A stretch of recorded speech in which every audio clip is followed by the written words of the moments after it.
What is the proven formula to control the population of a country? China's controversial one-child policy is the most extreme birth control project in human history.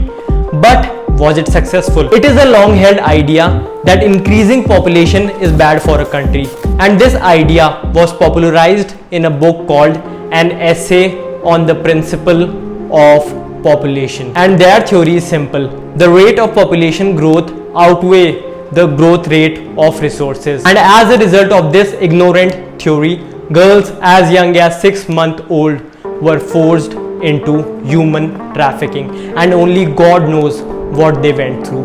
Forced sterilization of millions of people was done across the globe, from China and India to Brazil. India and China are the world's most populous countries, but their population growth rate is the same as that of most other countries around the world, and that is at 0.8%.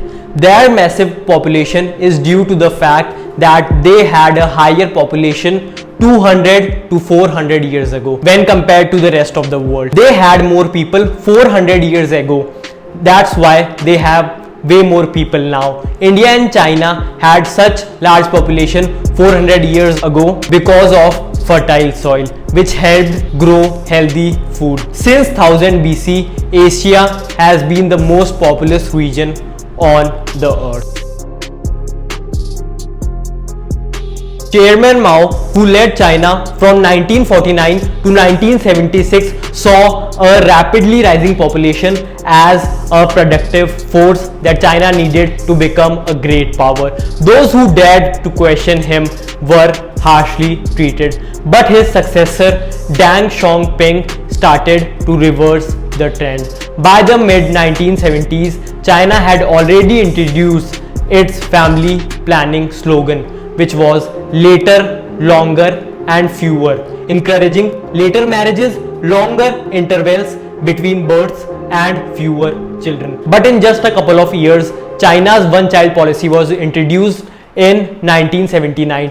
This policy was intended to curb China's population growth. Implementation of China's one-child policy was inhuman. Forced abortions and sterilization of both men and women. In many cases, the Chinese government forced women to get IUDs and other form of birth control in order to crack down on overpopulation. As per a Harvard research, the birth planning enforcers kept detailed records of each woman of childbearing age under their responsibility, including past births, contraceptive usage, and even menstrual cycles. A Chinese family with a child born during the one-child policy was required to apply for a family planning certificate. Due to the Chinese Communist Party's widespread reach and government-owned societal structure, they enforced the one-child policy through a kind of neighborhood watch reporting structure in community and workforces. Neighbors were encouraged to spy on each other, reporting any suspicions for monetary reward, and in turn participate in a large form of government sanctioned blackmail. Better job possibilities, greater income and government help were among the incentives or prizes offered to families who followed the one-child policy. Fines and cancelled access to government assistance and employment opportunities were imposed on those who didn't comply. Was the one-child policy a failure? The Chinese government claims that the one-child policy prevented up to 400 million births, but the real question is this claim even true? The answer is it's not true.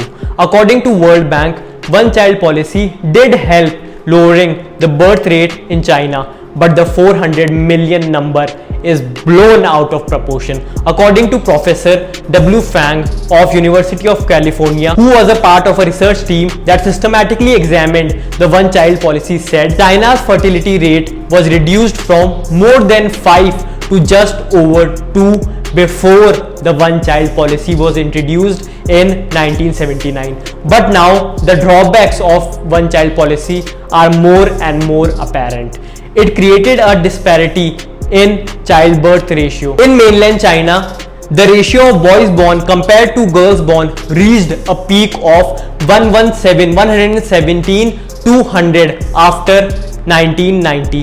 That meant by 2020 there will be 30 million more men in Chinese society compared to women, which could lead to social instability. And because of the scarcity of brides in China, a practice known as bride price emerged, in which the groom paid the bride to marry him, and in a lot of cases the bride even fled away with the money, leaving the husband behind. Even bride trafficking began in China, with guys purchasing wives from Asian countries such as Myanmar and Cambodia. There are a lot of drawbacks of the one-child policy. Sex-selected abortions and infanticides are illegal in China. But according to many reports, these kinds of illegal activities were very common, especially in case of a girl child.